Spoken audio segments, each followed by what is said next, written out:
चलो, ये विराम चिन्ह का मतलब होता है ठहरना। क्या होता है? हम लोग जब बड़ी स्पीड से चल रहे हों और रास्ते में रोड पर जब ब्रेकर आता है तो हमारी स्पीड को ब्रेक लगते हैं। तो सभी जब हम कहीं ठहरते हैं, रुकते हैं, यानी कि कोई भी गद्य पद्य को पढ़ते समय हम सांस जब लेते हैं तो उसे हम व्याकरण की भाषा में विराम चिन्ह कहते हैं। आप एक सांस में कोई गीत नहीं गा सकते, आप एक सांस में कोई छंद नहीं पढ़ सकते, और यदि आप छंद पढ़ोगे तो बीच में सांस रुकेगी, टूटेगी। लेकिन मेरी भव बाधा हरो अपने आप, और जितने भी विराम चिन्ह हैं केवल पूर्ण विराम को छोड़कर, केवल पूर्ण विराम को छोड़कर जो अंग्रेजी में प्रयोग किए जाते हैं वही हिंदी में है। यानी अंग्रेजी और हिंदी के जो विराम चिन्ह हैं वो लगभग एक हैं, लेकिन एक अंग्रेजी में नहीं मिलेगा। कौन सा? पूर्ण विराम। तो आज हम लोग इस पे चर्चा करेंगे, विराम चिन्हों पर। चलो विराम चिन्हों पे चर्चा करते हैं।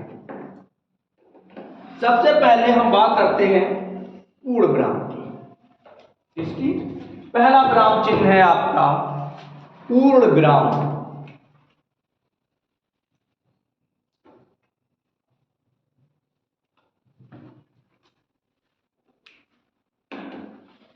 कौन सा है? पूर्ण विराम। पूर्ण विराम का चिन्ह क्या होता है? एक डंडा।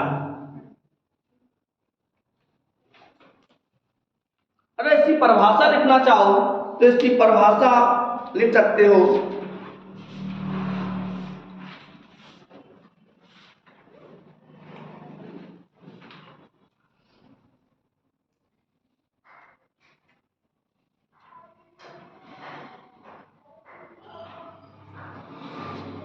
पूर्ण विराम का प्रयोग वाक्य के अंत में किया जाता है। वाक्य के अंत में किया जाता है और यह दर्शाता है कि वक्ता के द्वारा कही गई या लिखी गई बात, वक्ता के द्वारा कही गई या लिखी गई बात एक पूर्ण अर्थ को प्राप्त कर चुकी है, एक पूर्ण अर्थ को प्राप्त कर चुकी है। देखिए एक चीज और ध्यान रखना, हमारी परिभाषाएं हो सकता है किताब की परिभाषाओं से भिन्न हो। जैसे राम जा रहा, यदि हम पूर्ण विराम नहीं लगाएं तो बात अधूरा रहेगा। राम जा रहा था, राम जा रहा है, वह पढ़ रहा था, वह पढ़ रहा था। ये कैसे है? पूर्ण विराम है। जैसे वह नहीं जा सका, राम नहीं जा सका। तो ये क्या है? ये पूर्ण विराम है। किसी भी वाक्य के अंत में जब बात अपने पूर्ण अर्थ को प्राप्त होती है, जब, और अंग्रेजी में से कहते हैं फुल स्टॉप। अंग्रेजी में क्या कहेंगे? Full stop. यदि वाक्य पर फुल स्टॉप या पूर्ण विराम ना लगे, मान के चलिए हम यहां कॉमा लगा दें, तो इसका मतलब अभी बात पूरी और कुछ कही जाएगी। लेकिन यदि यहां पे पूर्ण विराम लग गया, फुल स्टॉप लग गया, तो वाक्य का अर्थ पूरा हो गया, उसे कहते हैं पूर्ण विराम। पूर्ण विराम हिंदी में ही प्रयोग होता है। पूर्ण विराम कहां प्रयोग होता है? अंग्रेजी में इसके स्थान पर क्या होता है? Full stop. जैसे आप बाबरपुर से चले और अजीतमल तिराहे पर रुक गए तो घरे आई गई, कहां जा रहे? कहीं से घरे आई गई। और जब आप घर आओगे तो मोटरसाइकिल की चाबी बंद करते और सब, अब फुल स्टॉप हो गई। तो वो क्या है? ये इसे कहते हैं हम पूर्ण विराम। अगला आता है, हाँ और देख लेते हैं, ये प्रयोग कहां कहां होता है, ये प्रयोग कहां कहां होता है, इस पर ध्यान दीजिए। जब हम किसी सजीव,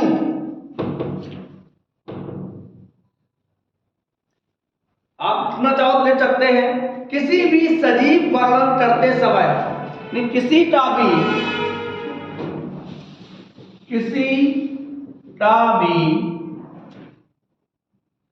सजीव वर्णन करते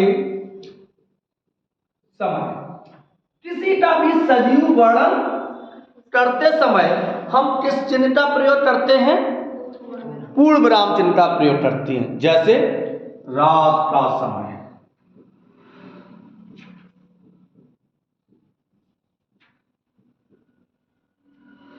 घनघोर बारिश,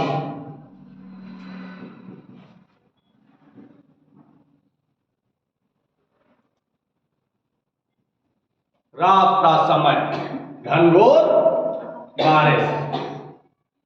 भाई हम जा रहे थे, सुनसान रास्ता,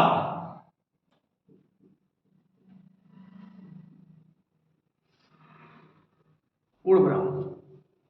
रात का समय, बात पूर्ण हो गई, सुनसान रास्ता, बात पूर्ण हो गई, घनघोर बारिश, बात कैसी हो गई, पूर्ण हो गई। हाँ? आप चल रहे हो, बादलों की गर्जन, शेर की दहाड़, लेकिन अब इसको लिखोगे शेर दहाड़ कर तो पूर्ण विराम नहीं लगेगा, शेर दहाड़ कर तो पूर्ण विराम नहीं लगेगा, तुम पे दौड़ो जी, बैठ दो जी, भाग दो, लेकिन शेर की दहाड़। अब इसके आगे यदि हम एक शब्द लगा दें, सुनकर, तो यहां पर पूर्ण विराम नहीं, क्योंकि अब सजीव वर्णन नहीं रहा।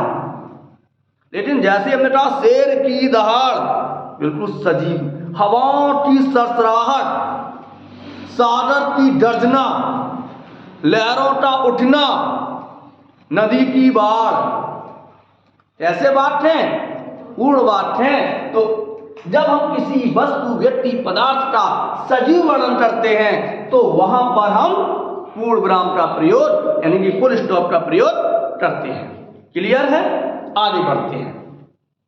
और इसमें चलो छोड़ो, इसमें और है तो बहुत, जैसे और देख लीजिए, जब हम दोहा चौपाई लिखते हैं तो दोहा चौपाई के अंत में, सोरठा के अंत में, मेरी भव बाधा हरो,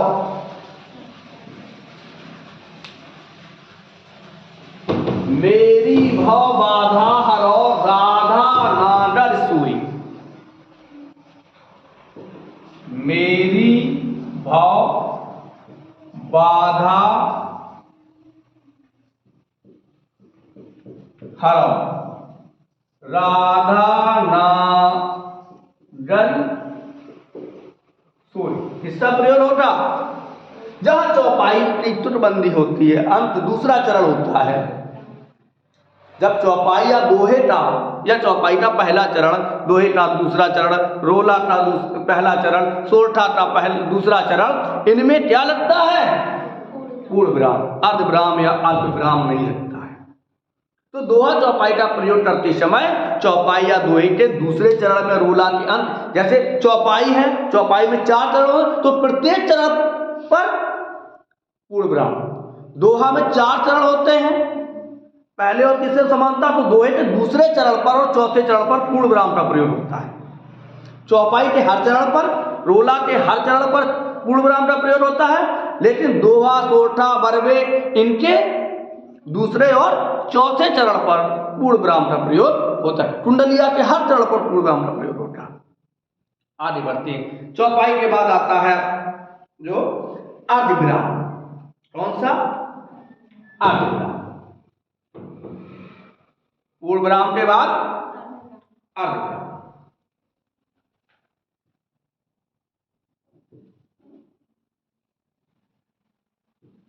अर्ध विराम।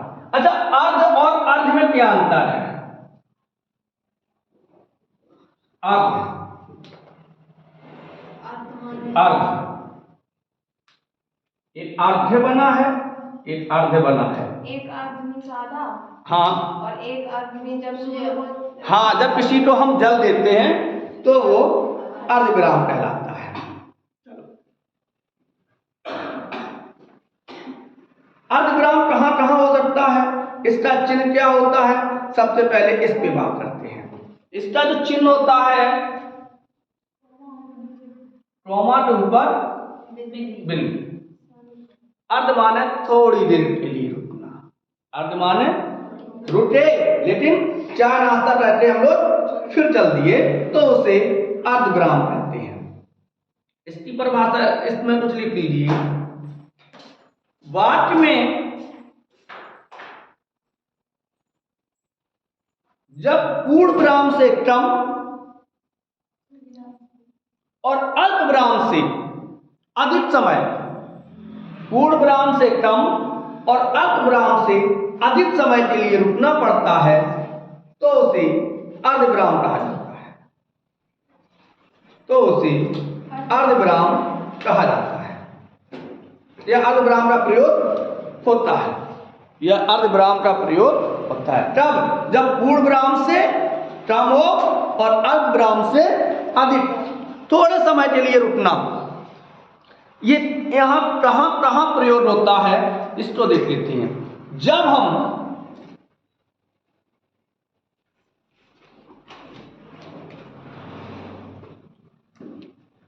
लिया, चलो देखते हैं। दो वाक्यों या उपवाक्यों, दो वाक्यों या उपवाक्यों को जोड़ने के लिए, को जोड़ने के लिए और किस शब्द की, और शब्द की संभावना कम हो, और शब्द की संभावना ना हो तो अर्धविराम का प्रयोग होता है।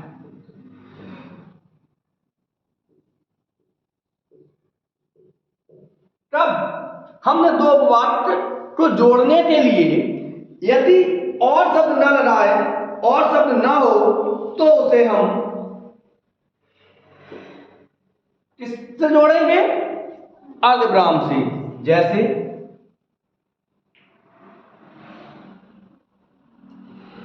पक्षी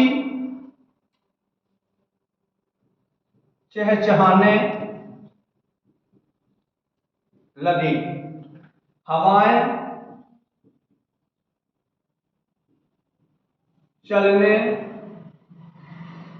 लगी। तो देखो यहां पे हमने और चिन्ह का प्रयोग ना करके किसका किया, अर्धविराम का प्रयोग किया।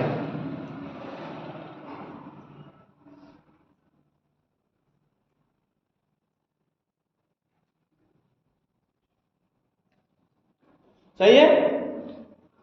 एक जगह और हम प्रयोग करते हैं अर्धविराम का, जब दो या दो से अधिक उपाधि मतलब डिग्री, जब दो या लिखना चाहो तो लिख लीजिए, जब दो या दो से अधिक उपाधियों या डिग्रियों के बीच अर्धविराम का प्रयोग होता है। हम लोग कॉमन लगा देते हैं, गलत है, अर्धविराम का प्रयोग होता है। जैसे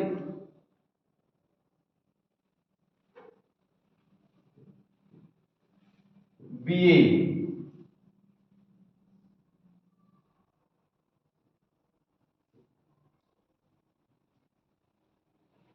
एमए, बीए एमए तथा पीएचडी राम ने किया है। बीए एमए तथा पीएचडी की डिग्री राम के पास है। तो यहां देखिए किसका प्रयोग हुआ, अर्धविराम का। तो यदि हम दो उपाधियों को क्रमशः रखते हैं तो उनके बीच किस चिन्ह का प्रयोग होता है? अर्धविराम का। अगला करते हैं अल्पविराम।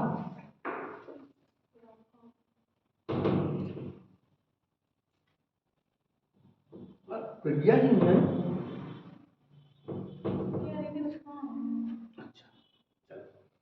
अल्पविराम। अल्प माने क्या होता है? अल्प माने थोड़ा होता है, छोटा नहीं होता है। क्या होता है? थोड़ा। और थोड़ा का स्त्रीलिंग क्या होगा?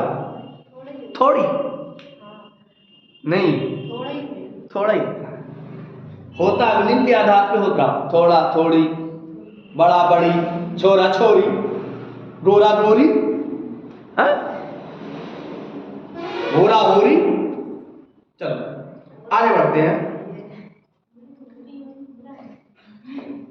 क्या?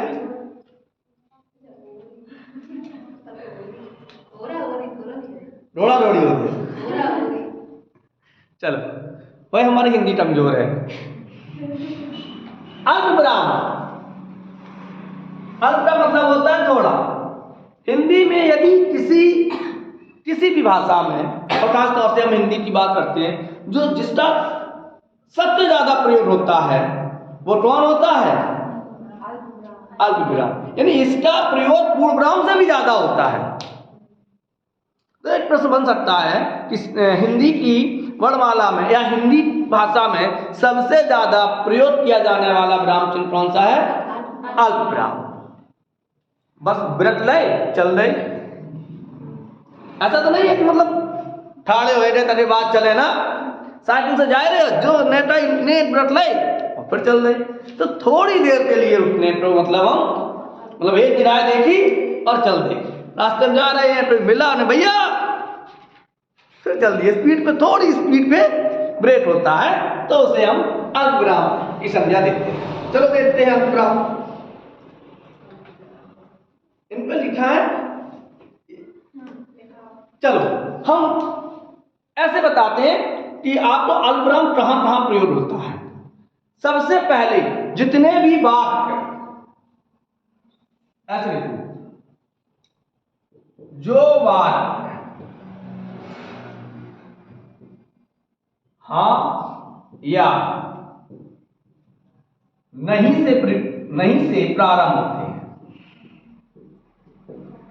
प्रारंभ होते हैं,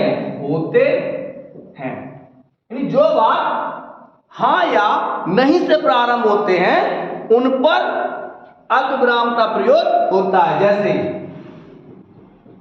हाँ मैं आऊंगा,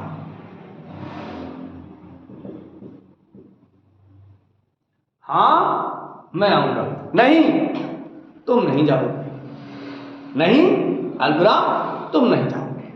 तो किसका जो मतलब ये एक सरल तरीका है कि अगर आ जाए, जैसे कभी कभी आ जाता है हाँ मैं नहीं जाऊंगा, और यहां पर भी उन्होंने चिन्ह नहीं दिए और कह दिया कि किस चिन्ह का प्रयोग होगा, ऐसे आएगा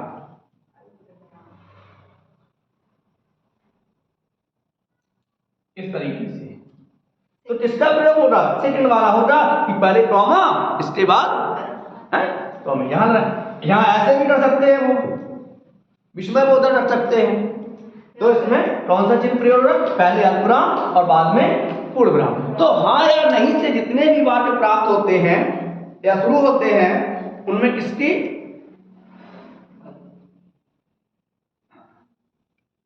आगे देख लेते हैं।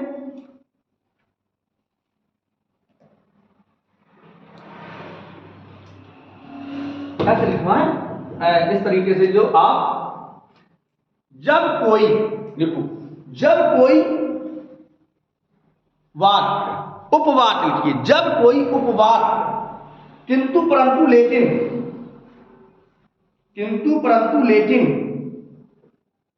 से प्रयोग होता है, या से प्रारंभ होता है, तो इन शब्दों के पहले, बाद नहीं, इन शब्दों के पहले अल्पविराम का प्रयोग होता है।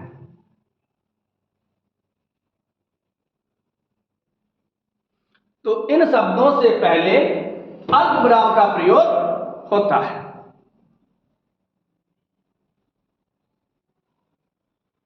क्लियर है? कैसे? जैसे समझ लीजिए इसको।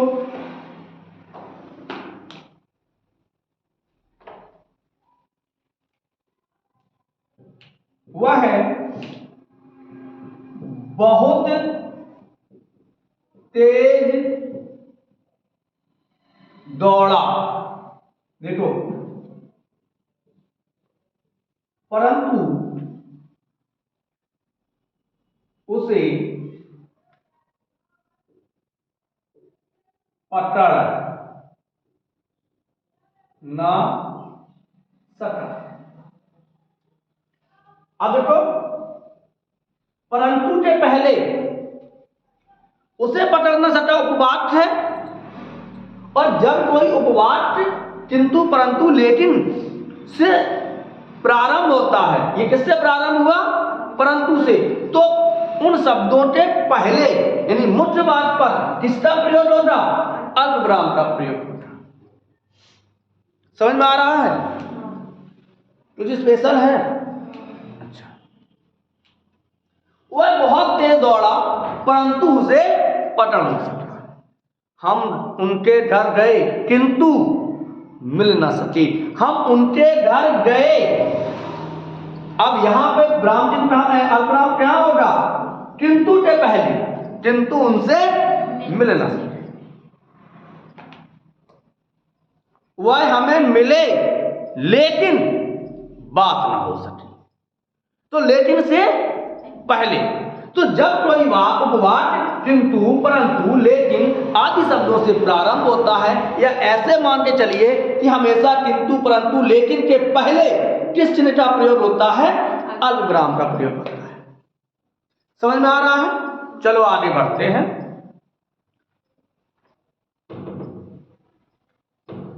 अल्पविराम के बाद आता है, अब इसमें और देख लेते हैं अल्पविराम। जब कोई शब्द की पुनरावृत्ति हो, राधे राधे भैया, राधे राधे, हुजूर आते आते बड़ी देर करती, वही गीत है, बहुत देर से दर पे आंख लगी थी, हुजूर आते आते बड़ी देर करती, थोड़ा जल्दी आ जाए करो। अच्छा, धान में तो प्यार निकला होगा। नहीं, अब नहीं निकला। अच्छा, धान में प्यार निकला तो टतरन निकलती है। पहले प्यार निकलता था। हाँ, नहीं, जब प्यार निकलता था तो लोग प्यार से परोसते थे। ससुराल गए, कुछ नहीं हो तो धान ही भर दिए प्यार से। अब तो सब खत्म। नहीं, अब भी निकालते हैं कथा बांधने के लिए। अरे जो प्रेमी लोग होते हैं वो प्यार निकालते हैं, शेष तो जो बड़े लोग होते हैं वो तो मशीन चलवा देते हैं। इसका मतलब अब प्यार को काटा जाने लगा। हमारे हिंदी में तो बहुत अच्छी अच्छी चीजें हैं। एक गीत देखिए, आदमी गीत कैसे बताया, कांटा लगा रे, अरे कांटो है तो लगिए। और वो चिल्लाए कह रही दैया हाय, क्या है मतलब। हाँ, चलो आगे बढ़ते हैं। इसके बाद आता है, हाँ, हम बता रहे थे कि जब कोई शब्द की पुनरावृत्ति हो, जब कोई शब्द की पुनरावृत्ति हो, जैसे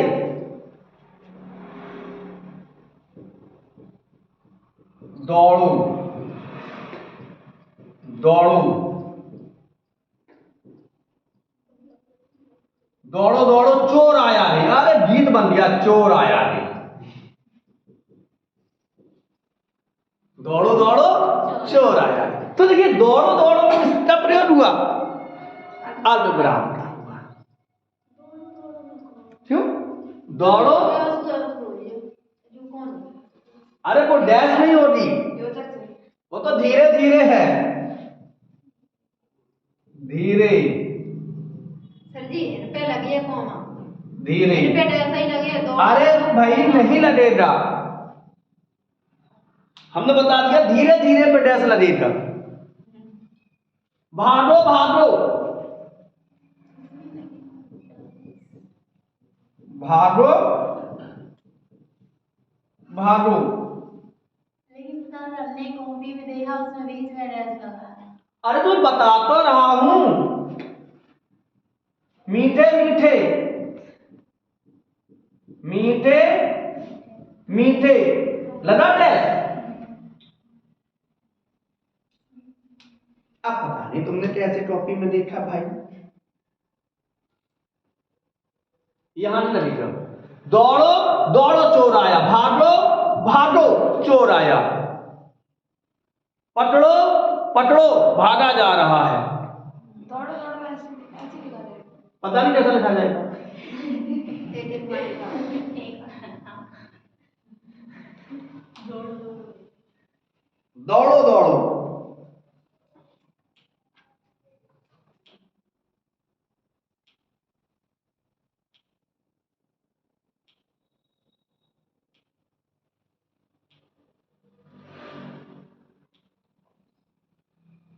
इसलिए और भी जरा अल्पविराम का प्रयोग, जैसे जब हम कोई अंक लिखते हैं, गिनती 1 2 3 4 5 6, एक गिनती वो होती है 1 2 3 4 5 6, ये अलग नहीं है, लेकिन ये सबसे अलग है। 1 से अलग 2 है, 2 से अलग 3 है, तो किसका चिन्ह प्रयोग होगा? जब हम किसी पत्र में भवदीय महोदय लिखते हैं तो किसका प्रयोग होता है? अल्पविराम का प्रयोग होता है। क्लियर है? आगे बढ़ते हैं।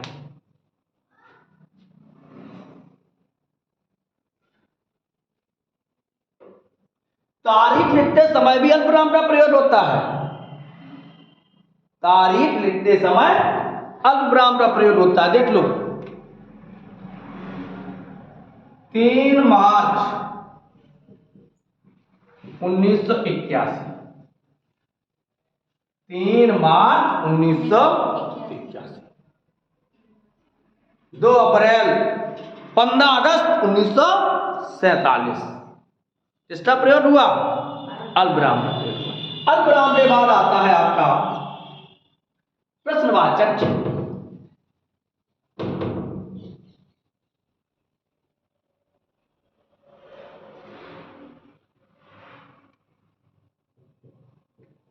प्रश्नवाचक चिन्ह,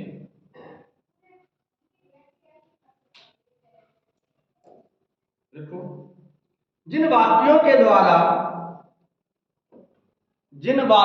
द्वारा कोई प्रश्न पूछा जाता है, जिन वाक्यों के द्वारा कोई प्रश्न पूछा जाता है, उन वाक्यों के अंत में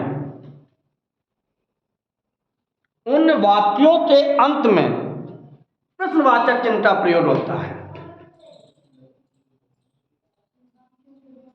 जिन वाक्यों के द्वारा कोई प्रश्न पूछा जाता है, उन वाक्यों के अंत में प्रश्नवाचक चिन्ह का प्रयोग होता है।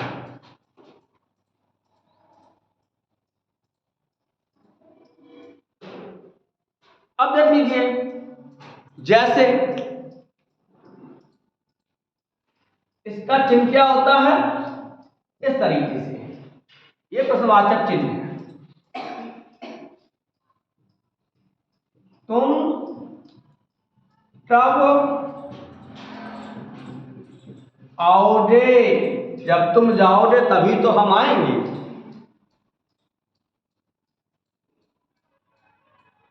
अतिथि कब जाओगे? ये मूवी आई थी, अतिथि कब जाओगे। वह कहां से आया है? वह कहां से आया? यह आया है, यह आया। भारत कब आजाद हुआ? प्रश्नवाचक चिन्ह। हाँ, कुछ चीजें ऐसी होती हैं कि जिनमें प्रश्नवाचक शब्द नहीं होता है, कौन, कहां, कब, कैसे, ये नहीं होते हैं, लेकिन फिर भी वो वाक्य प्रश्नवाचक कहे जाते हैं। और ऐसे वाक्य केवल एक ही शब्द के होते हैं। ऐसे वाक्य कैसे होते हैं? केवल एक ही शब्द के होते हैं।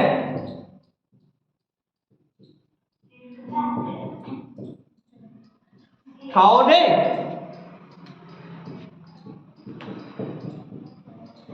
पढ़ोगे,